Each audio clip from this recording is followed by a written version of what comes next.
2008년 숭례문 화재, 2019년 노트르담 대성당 화재. 두 건축물에 대한 가상 기록이 없었다면 어떻게 되었을까요? 아마 두 건축물을 다시 재건하기란 불가능했을 겁니다. 하지만 다행히도 두 건축물 모두 3D 스캐닝이 되어 있었다고 합니다. 이렇게 중요한 문화유산 가치가 있는 고건축물들은 아카이브를 남겨두는 것이 꼭 필요합니다.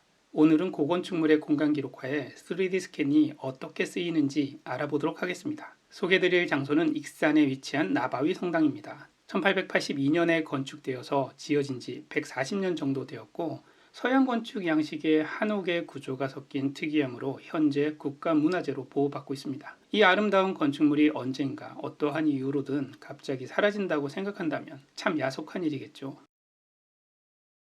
고건축물의 보존에 3D 스캔이 필요한 이유는 바로 수백 년에 걸쳐 지어지고 고쳐져 온 문화재는 대체로 제대로 된 도면이나 기록이 남아있지 않기 때문입니다. 도면이 없는 건물의 유지, 보수, 연구를 위해서는 현재의 모습을 자세히 측정해 도면화하고 건설 과정을 역추적하는 일이 필요합니다.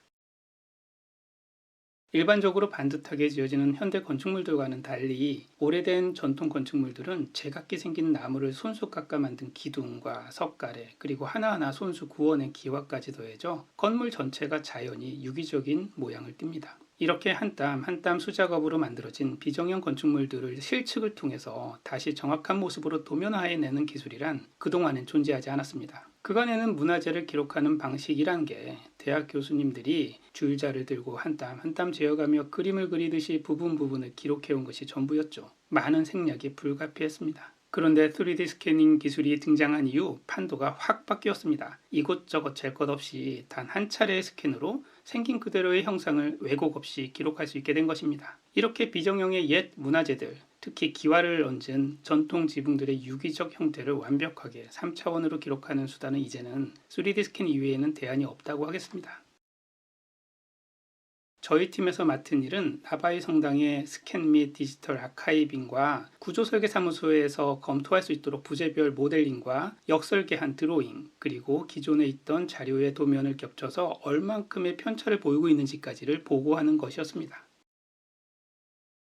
프로세스의 첫 단계는 3D 스캐닝입니다. 스캔, 모델링, 도면화 작업, 분석 작업, 복원 작업에 이르는 3D 아카이브의 전 과정에서 단연 스캐닝이 제일 중요합니다. 원본의 취득이 그 이후 모든 과정의 근간이 되기 때문이죠. 하지만 벽 속이나 천장 속을 그렇다고 해서 다 뜯어낼 수는 없기 때문에 무엇을 목표로 어디까지 형상을 취득할 것인가에 대한 사전 계획이 아주 꼼꼼히 가지고 진행되어야 합니다. 나바위 성당의 경우 천정에 의해 가려져 있는 지붕 속의 석가래 구조까지 조사했어야 했는데요. 따라서 천정의 일부를 몇 곳 열고 스캐너를 밀어 올렸습니다. 천정화는 어둡지만 스캐너는 레이저로 작동되기 때문에 문제없이 구석구석 형상을 취득할 수 있었습니다.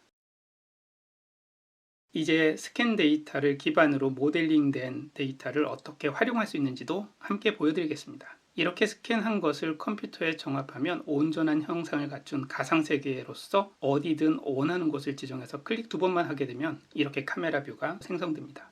지금 보시는 뷰 박스 기능을 가지고도 손쉽게 3차원으로 여기저기 정확하게 검토할 수 있습니다.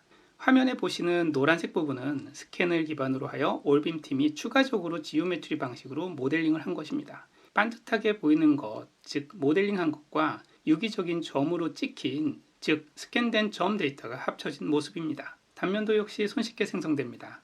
원하는 곳 어디든 선을 쓱 그으면 단면도가 형성되죠. 10장이든 100장이든 어디든 끊는 대로 단면도가 만들어지니 정말 유용합니다. 발주처에서 제공한 기존의 오래된 도면을 겹쳐서 보고 있는데요. 차이가 많은 게 보이시나요? 이렇게 스캔 기반으로 한 도면은 예전 방식으로 그린 도면과는 다른 정확도를 자랑합니다. 스캔 데이터를 가지고 구조 안전 진단이 어떻게 진행되는지도 보여드리겠습니다. 스캔된 포인트로만 보면 부재들이 상당히 휘어져 있는 것을 볼 수 있는데요. 여기에 저희가 비정형인 것을 그대로 사용하는 것은 의미가 없으니 직선의 형태로 덧대어 그리게 됩니다. 이 선들이 기준이 되어 기준선과 석가래, 기둥 등이 얼마만큼의 편차를 벗어나 있는지 세부 분석하여 레포트를 또 하게 됩니다. 물론 추후 언제라도 저 휘어진 형상 하나하나를 정확하게 모델링할 수도 있습니다. 또한 스캔된 모습 그대로 3D 프린팅 등을 통해 실제로 만들어내는 것도 가능합니다. 남대문이 불탔을 때도 노트르담 성당이 불탔을 때도 정확하게 이 방법을 사용하여 재건이 가능했습니다. 보고서 화면입니다.